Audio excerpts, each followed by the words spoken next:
Assalamualaikum warahmatullahi wabarakatuh.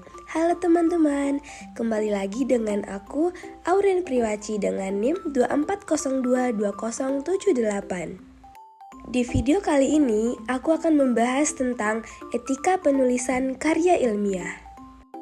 Nah, teman-teman pasti tidak sabar ya dengan penjelasan materinya. Maka dari itu tanpa berlama-lama lagi, mari kita masuk ke materinya. Materi pertama adalah pengertian etika penulisan karya ilmiah. Pengertian etika ini merupakan konsep nilai yang mengarah pada perilaku yang baik dan pantas, baik dan buruk, benar dan salah, serta nilai-nilai yang memandu tindakan individu dan masyarakat. Sedangkan pengertian karya tulis adalah sebuah hasil karangan dalam bentuk tulisan. Nah, sehingga pengertian etika penulisan karya ilmiah adalah sebuah hasil karangan dalam bentuk tulisan yang menggunakan kata atau kalimat yang baik dan pantas. Materi selanjutnya adalah etika dan adab karya tulis ilmiah. Yang pertama adalah cara pengutipan dan perujukan penulis harus jujur dalam penyebutan rujukan atau pikiran yang diambil dari sumber lain. Cara pengutipan ini adalah proses mencantumkan informasi dari sumber lain ke dalam karya tulis kita, misalnya kutipan langsung dan tidak langsung. Sedangkan perujukannya adalah mencantumkan daftar sumber yang digunakan dalam karya tulis, misalnya daftar pustaka. Yang kedua adalah cara perizinan.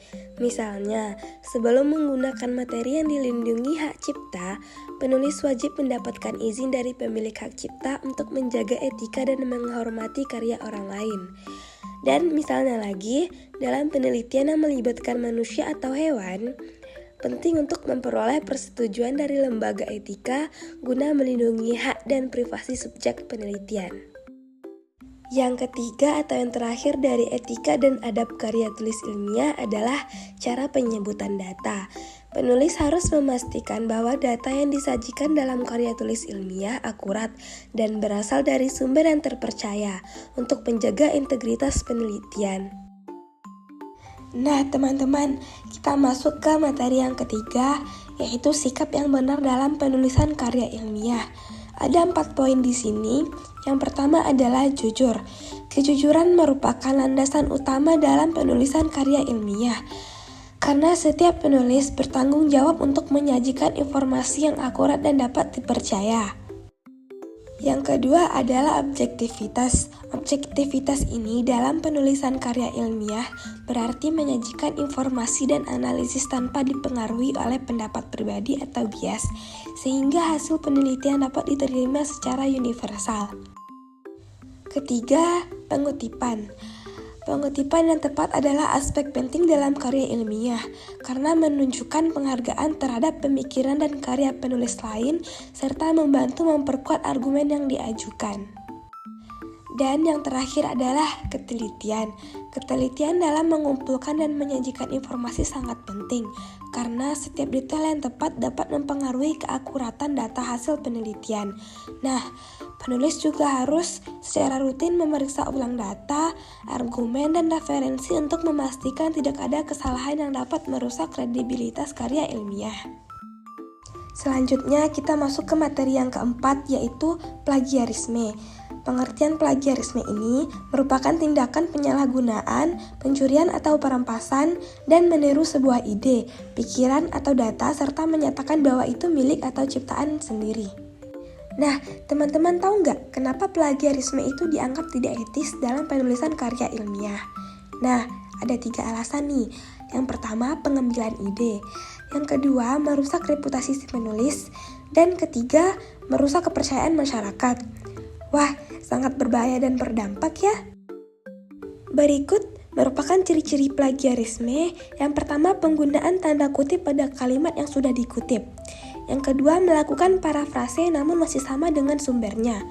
Yang ketiga, mengutip dan memparafrase tanpa mencantumkan sumber.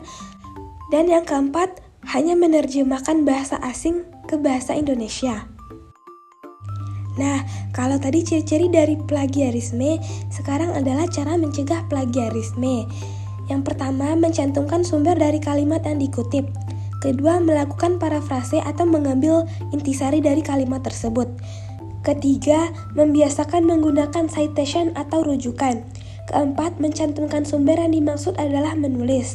Dan yang kelima adalah daftar pusaka pada setiap karya ilmiah sekaligus mensitasinya. Nah, selanjutnya adalah masuk ke bagian kesimpulan. Prinsip etika digunakan dalam karya ilmiah untuk menjaga integritas dan kredibilitas penelitian. Penulis harus memastikan bahwa mereka mencantumkan sumber yang mereka gunakan untuk mencegah plagiarisme. Komunitas ilmiah membutuhkan data dan temuan yang dapat dipercaya dan disajikan secara jujur. Selain itu, penting untuk mengikuti prinsip transparansi dan metodologi dan mengakui kontribusi peneliti lain. Jika penulis melakukan etika ini, ilmu pengetahuan akan menjadi lebih baik dan lebih dapat diandalkan. Baik teman-teman, sampai di sini dulu materi pembelajaran kita kali ini. Jangan lupa like, komen, dan subscribe. Terima kasih sudah menonton. Assalamualaikum warahmatullahi wabarakatuh.